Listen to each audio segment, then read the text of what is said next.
Hello students, आपका बहुत बहुत स्वागत है आपके अपने यूट्यूब चैनल अध्ययन गेट टू सक्सेस में। और आज हम बात करने वाले हैं अपने नेक्स्ट टॉपिक की, संधि की, जो कि किसी भी एग्जाम के लिए हिंदी में बहुत ही इंपॉर्टेंट टॉपिक है और जो बच्चों को दिक्कत भी आती है संधियों को समझने में कि संधि कैसे होती है, क्या होती है, कितने प्रकार की होती है, इनमें बहुत दिक्कतें आती हैं। तो अभी हम बात करते हैं संधि की। तो संधि क्या है? संधि मतलब कि जोड़, और जोड़ कैसा? स्वरों का जोड़ या व्यंजनों का जोड़। संधि क्या है? जोड़ है। और जोड़ कैसा होगा? स्वरों का जोड़ होगा या व्यंजनों का जोड़ होगा। तो अब एक बात और जान लें कि संधि आपके जो क्वेश्चन आते हैं उनमें आपको देखना क्या होगा, समझना क्या होगा? संधि विच्छेद करना। आप संधि तभी समझ पाओगे जब आप शब्दों में संधि विच्छेद करना सीखोगे। संधि विच्छेद करना आपका एक बहुत ही महत्वपूर्ण चरण है संधि को पहचानने के लिए और संधि को समझने के लिए। तो अभी हम समझते हैं, जैसे कि इसके प्रकार कितने होते हैं। इसके प्रकार हैं 3: स्वर संधि, व्यंजन संधि और विसर्ग संधि। स्वर संधि क्या है? स्वर संधि के 5 भेद हो जाते हैं: दीर्घ संधि, गुण संधि, वृद्धि संधि, यंग संधि और अयाग्र संधि। और इसके अपना एक है। यहाँ पे स्वर संधि है तो यानी कि जब स्वर से स्वर मिलेगा तो वो हो जाएगा स्वर संधि। यहाँ पे व्यंजन मिलेंगे तो व्यंजन संधि हो जाएगी, और यहाँ पर विसर्ग आएगा तो विसर्ग संधि हो जाएगी। तो अब हम इसमें देखते हैं कि दीर्घ संधि को। स्टूडेंट्स, हम लोग बात करते हैं दीर्घ संधि की। तो दीर्घ संधि का सूत्र होता है अकः सवर्णे दीर्घ। यानी कि ये कह रहा है अका सवर्णे दीर्घ, आ के सामने उसका सवर्ण आ जाए। जैसे आ के आगे आ, ई के आगे ई, ऊ के आगे ऊ। तो ये वही कह रहा है, यानी कि इसका ये कह रहा है कि आ के आगे आ, अका सवर्णे, आ का सवर्ण। तो इसी तरह आ का आ हो जाएगा।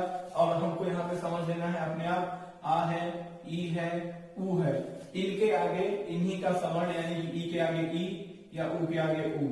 अब इनमें से कोई भी हो सकता है, ये वाला भी हो सकता है यहाँ पे, या इधर भी ये हो सकता है, बड़ी ई हो सकती है, कोई भी हो। यानी कि आ ई ऊ के बाद जब उनका सवर्ण आ ई ऊ आए तो उनका दीर्घ हो जाता है। कैसे? हम समझने की कोशिश करते हैं यहाँ पे। जैसे हम बात करें एक एग्जाम्पल की, है वर्ड लिखा है विद्यालय। तो इसका मतलब संधि विच्छेद करेंगे तो क्या होगा?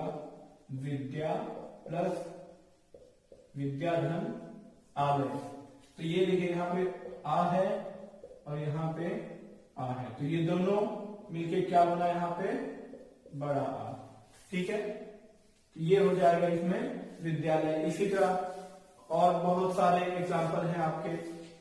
ई का हो जाएगा, ऊ का हो जाएगा, तो वो हो जाएगा। जैसे आपका हम बात करें रविंद्र, ये भी हो जाएगा रवि प्लस इंद्र। तो ये छोटी ई और छोटी ई मिलकर बन गया यहाँ पर बड़ी ई। इसी तरह ऊ हो जाएगा भानुदय। तो इसका क्या हो जाएगा? भानु प्लस उदय। तो ये क्या हो रहा है? ऊ प्लस ऊ बराबर बड़ा ऊ। ये देखिए, तो ये आपका दीर्घ संधि में सिंपल यही कहता है अका सवर्ण दीर्घ। जब से एक ही उसी स्वर के सामने वही स्वर आ जाए तो उसी स्वर का दीर्घ हो जाएगा। इसकी कंडीशन क्या क्या बनती है वो हम बता देते हैं आपको। जैसे आ प्लस आ होगा तो आ ही आएगा, आ प्लस आ होगा तो आ ही आएगा, आ प्लस आ होगा तो भी आ ही रहेगा, और आ प्लस आ होगा तो भी आ ही रहेगा। यही चीज आपका बाकी स्वर जो है ई और ऊ में भी लागू होती है। तो आपका दीर्घ संधि यहाँ से हो जाती है कंप्लीट। तो स्टूडेंट्स, हम बात करते हैं अपनी अगली संधि गुण संधि की, जिसका सूत्र है आद गुणा। तो ये क्या कहता है कि जब आ के आगे ई ऊ डी होगा तो क्रमशः यानी कि जब आ के आगे ई आएगा तो ए हो जाएगा, आ के आगे ओ आएगा तो ओ हो जाएगा, और आ के आगे री आएगा तो अर हो जाएगा। तो वही यहाँ पे है, जैसे कि महेंद्र है तो महा प्लस इंद्र यानी कि आ और ई मिलके हो गया ए महेंद्र। रमेश रमा प्लस ईश आ, ये यहाँ पे बड़ा आ प्लस ई आ हो गया आपका ए हो गया। महर्ष में महा प्लस ऋषि आ, ये बड़ा आ प्लस री हो गया आपका अल। ये कंडीशन यहाँ पे बनती है, ये वही चीज है जो यहाँ पे ऐसे लिख के बता दी गई है आपको। ये हो जाता है आपका गुण संधि। अब हम बात करते हैं अपने अगले वृद्धि संधि की। वृद्धि, इसका सूत्र क्या है? वृद्धि रेची, यानी कि यह इसका मतलब कह रहा है कि वृद्धि रेची यानी ये मात्रा है ए की, उसमें वृद्धि हो जाएगी। यानी कि ये इसका सिंपल सा है कि जब आ या आ के बाद, जब ये आ या आ बड़ा आ या आ के बाद ए या ए आएंगे, ए या एल आएंगे तो आई हो जाएगा, और आ या आ के बाद ओ अथवा औ आएंगे तो औ हो जाएगा। बस सिंपल सा है। जैसे तत्रैव है, इसका हम विच्छेद करेंगे तो क्या होगा? तत्र धन एल, यानी आ एल मिलके क्या बन गया आपका एल, जो यहाँ पे है तत्रैव। परमौषध, परम प्लस औषध, तो ये क्या हो गया? आ प्लस औ बराबर औ। फिर है सदैव, सदा प्लस एव, आ ए प्लस ए, तो ये है वृद्धि रेची यानी कि जब आया आ के बाद। और एक चीज और, अभी हम क्या पढ़ रहे हैं? स्वर संधि। तो इसके जितने भी भेद होंगे, चाहे वो वृद्धि संधि हो, यण संधि हो, अयादि संधि हो, दीर्घ संधि हो, गुण संधि हो, उन पांचों में हमें सिर्फ स्वरों को ही जोड़ना है। तो ये स्वर ही हमेशा आएंगे। आ आएगा, ई आएगा, ऊ आएगा, आ ई ऊ ए ऐ ओ औ, बस इतने स्वरों को ही जोड़ना है। ठीक है। तो स्टूडेंट्स, अब हम बात करते हैं अपना अगला यण संधि की। इसका सूत्र है इको यणचि, इको यणचि। इस सूत्र में ही देखिए, इस सूत्र में ही इसका पूरा राज छिपा हुआ है। जैसे कह रहा है इको यणचि, तो यानी कि ई का य, ई का य। तो जब ई आ गया है तो अगला क्या आएगा? ऊ, तो ई का या, ऊ का वा। तो वही कह रहा है कि जब ई, ऊ और वी के बाद, ई, ऊ और वी, ये ई कौन सा होगा? ह्रस्व या दीर्घ, यानी कि छोटा ई या बड़ा ई, छोटा ऊ या बड़ा ऊ। तो ई, ऊ, री ह्रस्व या दीर्घ के बाद कोई असवर्ण वर्ग, असवर्ण स्वर, सॉरी असवर्ण स्वर आए तो क्रमशः या व रा हो जाता है। यानी कि ई का या, ये ई का या, ऊ का व और री का रा हो जाता है। अब देखते हैं कैसे। वो ऐसे जैसे है शब्द आपका यद्यपि, तो क्या होगा?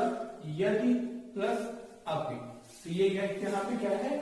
छोटी ई, ये क्या है? आ, ये मिलके क्या बन गया? या, ई का या। फिर है इत्यादि, इति प्लस आदि, ई प्लस आ मिलके क्या बनेगा? या, और ये आ की मात्रा उठ के कहां पे आ गई? इस या पे आ गई। ठीक है। अगला है वध्वादेश, वधु प्लस आदेश। तो ऊ है तो ऊ का क्या बनेगा? या का, ई का या, ऊ का व, तो ऊ प्लस आ बराबर व, और ये आ की मात्रा जो आदेश की है ये यहाँ पे आ हो गया। ये मात्राएं यहाँ पे इस वाले शब्द की मात्रा पे डिपेंड करेगा। मधोदन है, मधु प्लस ओदन, तो ऊ प्लस ओ मिल गया, तो क्या बनना चाहिए? ऊ का व, और तो ये ओ की मात्रा यहाँ पे आ गई, हो गया वो। ऐसे ही अगला है री मात्रंग, तो मातृ प्लस अंग, री प्लस अ क्या बनेगा? रा, और ये जो अंग बिंदी है आगे यानी कि मात्रेंग। इसी तरह हो जाएगा आपका पित्राज्ञा, पितृ प्लस आज्ञा। ठीक है। तो अब हम बात करते हैं अयादि संधि की, यानी कि स्वर संधि का आखिरी भेद अयादि संधि। इसका सूत्र क्या है? एचो अयवा यावा। बहुत लोगों को बोलने में दिक्कत हो रही होगी, पर कैसे है इसको देखिए, समझने का सिंपल सा तरीका है। और ये संधि इसी सूत्र पे पूरी टिकी हुई है। कैसे? एचो अयवा यावा, एचो अयवा यावा। अब तेज से बोलेंगे, जल्दी से, एचो अयवा यावा, एचो अयवा यावा। ठीक है, अब हम यहाँ पे कहते हैं, देखिए इस संधि में कैसे है, पहले इसको समझते हैं फिर बताते हैं ये सूत्र से कैसे है। यहां पे कहता है कि जब ए ऐ ओ औ, ए ऐ ओ औ के बाद कोई भी स्वर आए, ए ओ औ के बाद कोई भी स्वर आए तो ए का ऐ, ऐ का आय, ओ का अब और औ का आब हो जाता है। अब सूत्र में ये चीज कह रहे हैं, क्या कह रहा है? ए ओ, ए ओ, इनके बाद आएगा तो ये क्या है? ये देखिए यहां से ये आय, यानी कि ए के बाद कोई भी स्वर आएगा तो क्या हो जाएगा? आय। ठीक है, फिर जब ओ आएगा, ओ आएगा तो अब हो जाएगा। फिर जब आय आएगा तो क्या हो जाएगा? ये आय हो जाएगा। और जब औ आएगा तो ये आब हो जाएगा। इसी सूत्र में क्या है? यही कह रहा है, ए चो, यानी कि जब ए के आगे कोई स्वर आएगा तो आय हो जाएगा, ओ के आगे कोई स्वर आएगा तो अब हो जाएगा, आय के आगे आएगा तो आय हो जाएगा, और औ के आगे कोई आएगा तो आब हो जाएगा। वही है यहाँ पे, जैसे हम कहते हैं कि नयन, ये शब्द है नयन, तो फिर क्या होगा? ने धन अन, यानी कि ने प्लस अन, तो क्या हो रहा है? ए प्लस आ बराबर आय, नयन। ये आय, यहाँ पे आय आ गया ना, आय। फिर है गायक, गायक, गय प्लस अक, गय प्लस अक, तो आय आ गया तो क्या आ जाएगा? आय आ जाएगा। तो आय प्लस आ, आय। ये हम देखिए, ये आ गया यहाँ पे आय। फिर है पवन, पो प्लस अन, यानी ओ प्लस अ बराबर अब, ये यहां पे आ गया अब। फिर है पावन, तो पौ प्लस अन, औ प्लस अ बराबर आ, तो ये हो गया यहाँ पे आ। ये आपको समझ में आ गया होगा। अब हम चलते हैं अगला व्यंजन संधि पे।